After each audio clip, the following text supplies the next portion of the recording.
Google Ads mistakes. If you're going to run Google Ads to your website, I've got 3 improvements or fixes that you really have to attend to either before you start running Google Ads campaigns to your website, or if you're already running them, please make these fixes. I speak to a lot of clients and potential clients. I look at their entire presence, but especially their website, and almost all clients that I take on have all 3 of these problems in their website that we fix immediately. The good news is that all 3 of these are one-time fixes. The effort and cost of fixing these are non-recurring costs. So even though they're not expensive improvements to make, you can prorate the cost of doing them over months or years into the future. So it's a complete no-brainer to make all 3 of these improvements. So I'm Tom from Working Funnel LLC. The Working Funnel is an end-to-end, done-for-you digital marketing solution for local businesses. The first improvement you have to make to your website before you start running paid traffic to it from Google Ads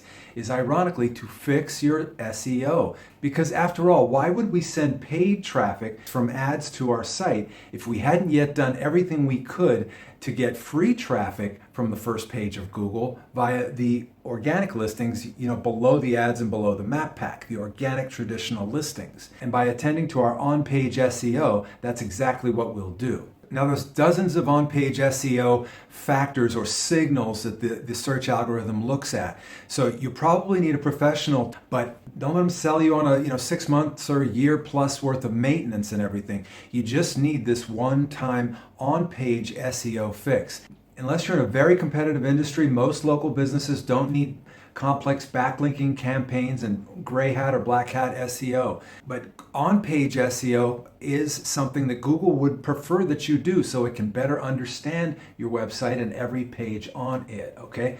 No downside to fixing your on-page SEO and getting as many free clicks from Google as we can before we start paying for them. Okay, the second big Google Ads mistake that I see in websites also is going to impact and help your SEO. Let me give you a quick sort of executive summary of how Google Ads works. If you can internalize what I'm going to tell you in the next few minutes, you're actually going to understand some things that some agencies either don't understand or are too lazy to implement. I can tell you this from looking at so many client sites. Let's say you do sprinkler installations in Phoenix. If I as a user want to put a sprinkler installation into my lawn, I'll type in something like new sprinklers, install sprinkler system, and your job as an advertiser is to target each of those keywords and variants of them that would apply to your business using Google Ads, which Google Ads is extremely good at doing.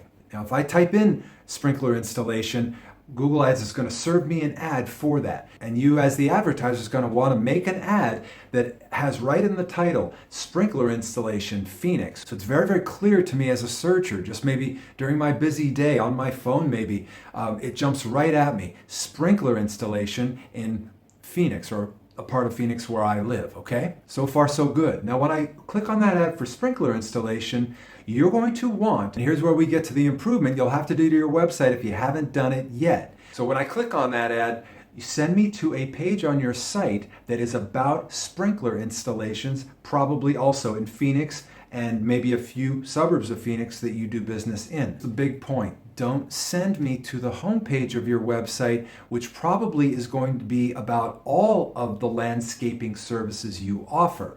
Chances are you don't just do sprinkler installations. Chances are if you're a plumber, you don't just fix clogged toilets. Chances are if you're a dentist, you don't just put crowns on teeth. You see what I mean? So the problem is if you send me to the homepage of your site, as a landscaper, you're featuring all of your services there on the homepage. And yeah, they might be able to find the link that leads them through to the sprinkler installation page on the site that hopefully exists.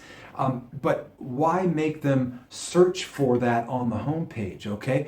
Having to make them look around for that link or button to that page is a friction point. And with every point of friction, we will lose some percentage of searchers. So bypass the homepage entirely. If they want more info about your business, they can always, go to the contact page or go to the homepage. But straight from the ad, you really want to convey very, very clearly that their intent when they searched for you is actually accommodated on the page that they'll end up on after they click the ad, okay? Each service that you offer needs to have a corresponding page on your website that is dedicated to that service specifically. That is the end of the Google Ads micro funnel, that we could call it, from the query that I did, which was about sprinkler installation, the ad I saw also about sprinkler installation, to the page that I ended up at on your site, also very clearly about sprinkler installation. Getting me to that dedicated page is the proper way to run Google Ads, okay?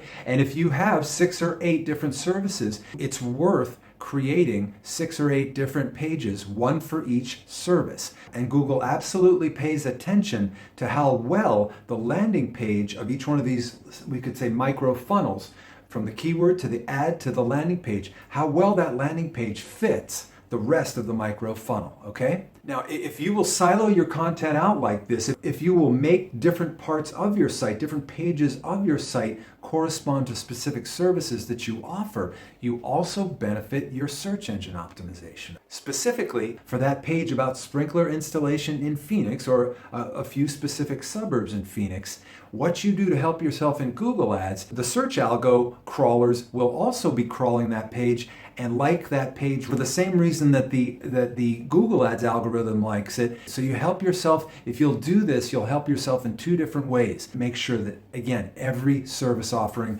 that's important to your business has its own dedicated page on your website, okay? Okay, the last thing you really must fix before you start sending paid traffic from Google Ads, and this will make total intuitive sense, okay? No matter what you're paying per click, you want to optimize the page that you're sending a searcher to as well as you can to help that page generate a lead for you. It is the whole purpose of the website, lead generation, right? So you don't want to just send somebody to the site. Maybe you have a phone number for your business somewhere buried in the footer, or it's in the navigation in the header, and maybe they even have to open up, click or tap to open up that navigation to find your phone number. Don't do it this way. Make it extremely clear how they can get a hold of you and actually take that action that you need them to take if you've paid for them to hit your site, okay? There should be multiple instances of your phone number on a page. The phone numbers should be clickable. You probably have a email collector box if they'd rather just leave their email and you get back to them later. We don't mind, because some people will want to call. Some will want to call right now. Some won't want to call right now, call you later. Some would rather just leave their email. Accommodate everybody, okay? And make it very, very clear on that page. Yeah, you should have a contact page on your site, but there's no reason to make them click through to that contact page, okay? Let them find your contact information in multiple spots on the page that you have paid to send them to, all right? So that's it. If you'll make these 3 improvements to your website, it'll make a world of difference in any Google Ads campaigns. And if you're already running Google Ads campaigns, you will see a difference in the amount of leads that actually come from your website. If you have any questions about any of this, please do leave them in the comments. If you found this on LinkedIn, go ahead and follow me. I do release videos on how small businesses can use the internet as well as possible to help themselves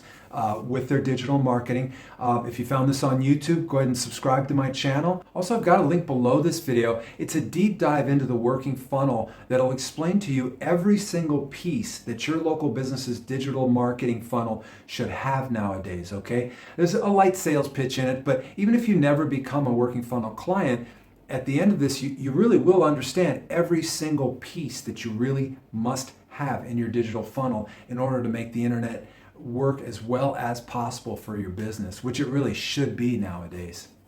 So again, I'm Tom from Working Funnel LLC. Thank you very, very much for watching.